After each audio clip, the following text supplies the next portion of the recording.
Hello and నమస్తే everyone, నేను మీ MVN Kashyap. ఎలా ఉన్నారు? అన్షేకబుల్గా ఉన్నారా?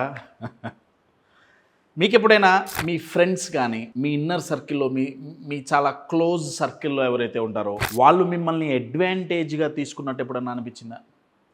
లేకపోతే మిమ్మల్ని ఎవరు పట్టించుకోవట్లేదంటే మిమ్మల్ని అంతగా సీరియస్గా తీసుకోవట్లేదు, మీరు గట్టిగా చెప్పినా సరే అంతగా సీరియస్గా పట్టించుకోవట్లేదు, చెప్తే చెప్పాడులే అన్నట్టు మీకు ఎప్పుడైనా అనిపించిందా?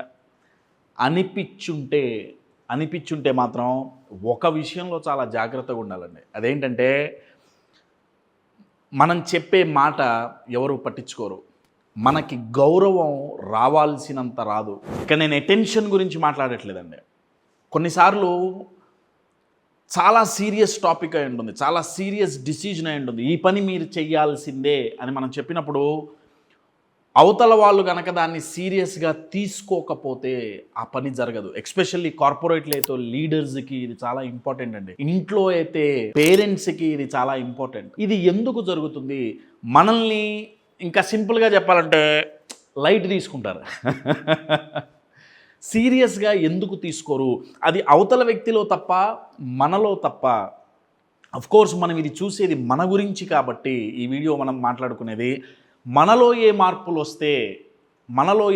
వస్తే ఎదుటి వ్యక్తి మనల్ని సీరియస్గా తీసుకుంటారు. లైట్ తీసుకోకుండా మనకి ఎంత గౌరవం ఇవ్వాలో అంత గౌరవం ఇచ్చేటట్లు చేయాలంటే మనలో ఏ మార్పులు తెచ్చుకోవాలి, ఎందుకు ఇలా అవుతుంది అనేది ఈ వీడియోలో డిస్కస్ చేద్దాం.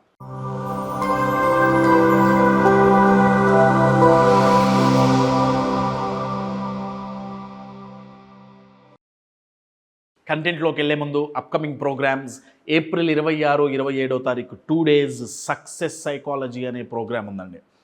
నేను ఒక ఎగ్జాంపుల్ ఇస్తాను. మీరు ఎదగాలి అని ఆలోచించినప్పుడల్లా మీ వీక్నెస్లు మీకు చూపించే మీ మైండ్ మీ స్ట్రెంగ్స్ని చూపించటం మొదలు పెడితే ఏమవుతుంది? మీరు ఎదగాలనుకున్నప్పుడల్లా నీ వల్ల కాదు, నీకు చేత కాదు, నీకంత సీన్ లేదు, నీకంత దమ్ము లేదు అని చెప్పే మీ మైండ్ మీకెంత దమ్ముందో గుర్తు చేస్తే ఎలా ఉంటుంది? ఏమవుతుందో తెలుసా? డెకేడ్స్లో రావాల్సిన గ్రోత్ డేస్లో వస్తుంది my dear friends. Success psychology attend అయిన వాళ్ళకి జరిగేదే 2 days programme. For more details contact the number on the screen. Reason number 1, మనల్ని సీరియస్గా తీసుకోకపోవటానికి కారణం, ఫస్ట్ రీజన్ ఏంటంటే ప్రాపర్ బౌండరీస్ సెట్ చేయకపోవటం అండి. ప్రాపర్ బౌండరీస్ సెట్ చేయకపోవటం. ఇంకా సింపుల్గా చెప్పాలంటే మనం ఈజీగా అవైలబుల్గా ఉండటం. అంటే నలుగురికి హెల్ప్ చేయాలన్న ఇంటెన్షన్ ఉంటే తప్పలేదండి, కానీ వీళ్ళు ఎలా ఉంటారంటే ఎప్పుడు వీళ్ళని పిలిచినా వీళ్ళు పోతారు, ఎప్పుడైనా సరే వీళ్ళు అవైలబుల్లో ఉంటారు. అది అర్ధరాత్రి అయినా సరే, ఎప్పుడైనా సరే వీళ్ళని పిలిస్తే వీళ్ళు పోతారు, హెల్ప్ చేస్తారు. కశ్యప్ దాంట్లో తప్పే ఉంది అంటే వాల్యూ అండి. వాల్యూ ఏంటంటే మనం ఈజీగా అందరికీ దొరికితే వాల్యూ ఉండదు. నేను మీకు ఒక ఎగ్జాంపుల్ ఇస్తాను. ఇది వినటానికి కొంచెం కఠినమైన ఎగ్జాంపుల్. వాళ్ళ జీవితాలు వాళ్ళు ఎలా ఉంటాయంటే పబ్లిక్ టాయిలెట్స్ లాగా ఉంటాయి వాళ్ళ జీవితాలు. ఎవడు పడితే వాడు వస్తాడు. అర్థమవుతుందా అండి?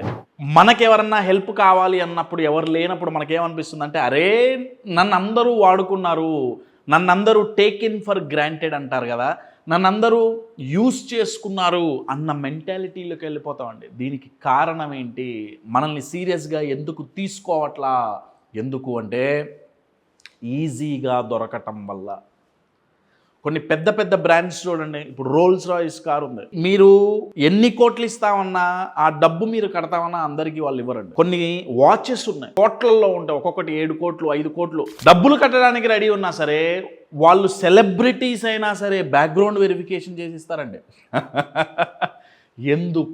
ఎందుకంటే అది ఆ వాచ్ గనక ప్రతి ఒక్కడి చేతి మీద ఉంటే, ఆ కారు గనక ప్రతి ఒక్క గల్లీలో తిరిగితే బ్రాండ్ వాల్యూ పడిపోతుంది.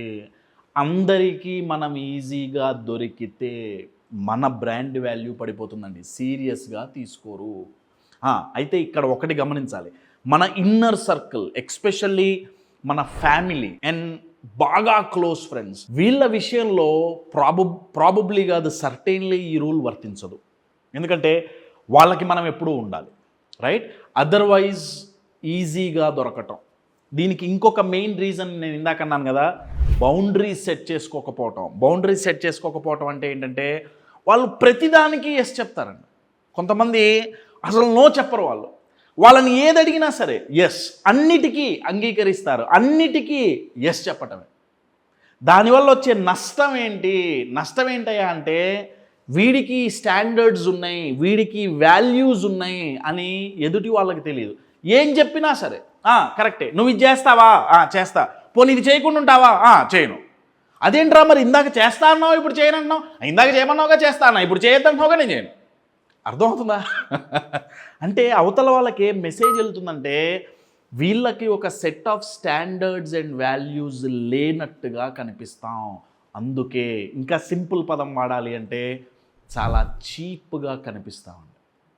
అర్థమవుతుందా? అందుకే కదా దాహమైనప్పుడు నీళ్ళ యొక్క గొప్పతనం తెలుస్తుంది అంటారు. అది కూడా ఏ ఎడారిలోనో బాగా ఎండలో మండిపోతున్నప్పుడు, మాడిపోతున్నప్పుడు, నాలికంతా డ్రై అయిపోయి దాహం బాగా మంచినీళ్ళు తాగకపోతే చచ్చిపోతాం అన్నప్పుడు వాటర్ వాల్యూ బాగా తెలుస్తుందండి. ఇంట్లో ఫ్రిడ్జ్లో ఉంటే తెలీదు.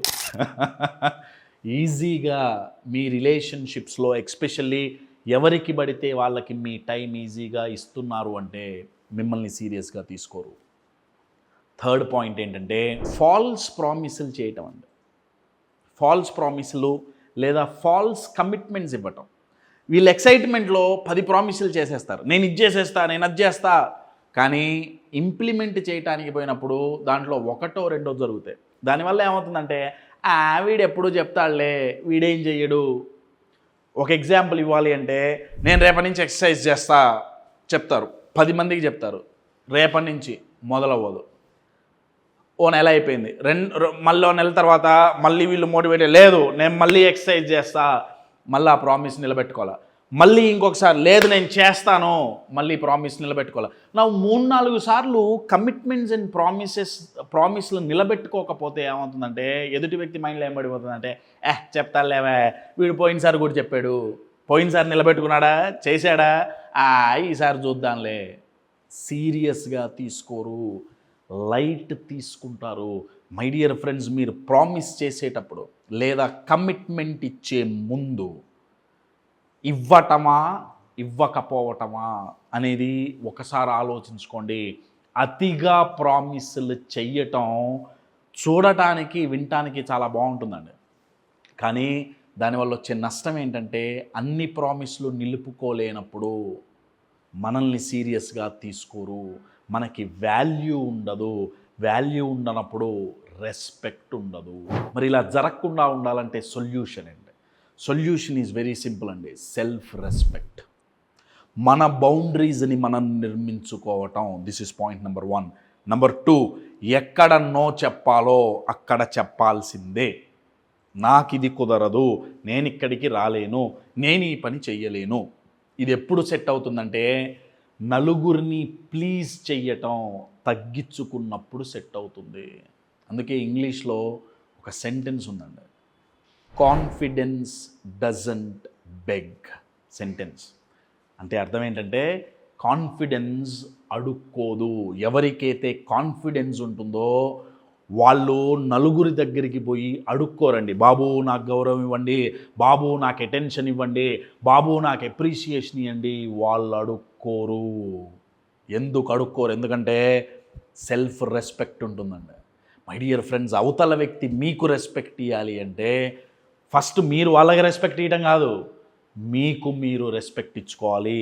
మీకు మీరు రెస్పెక్ట్ ఇచ్చుకోవటం అంటే అర్థం ఏంటంటే బౌండరీస్ సెట్ చేసుకోవటం. ఏవేవైతే లైఫ్లో మోస్ట్ 5 ఇంపార్టెంట్ ఏరియాస్ ఏదైతే ఉన్నాయో ఆ విషయాలలో మీరు మీ బౌండరీ సెట్ చేసుకోవాల్సిందే. ఎదుటి వ్యక్తి వచ్చి దాంట్లో ఇంటర్ఫియర్ అవ్వాల్సిన అవసరం లేదు. అవుతున్నారు అంటే ఫ్యూచర్లో లాంగ్ రన్లో మిమ్మల్ని సీరియస్గా తీసుకోరు, ఆ రెస్పెక్ట్ని కోల్పోతారు. My dear friends, stand for your self.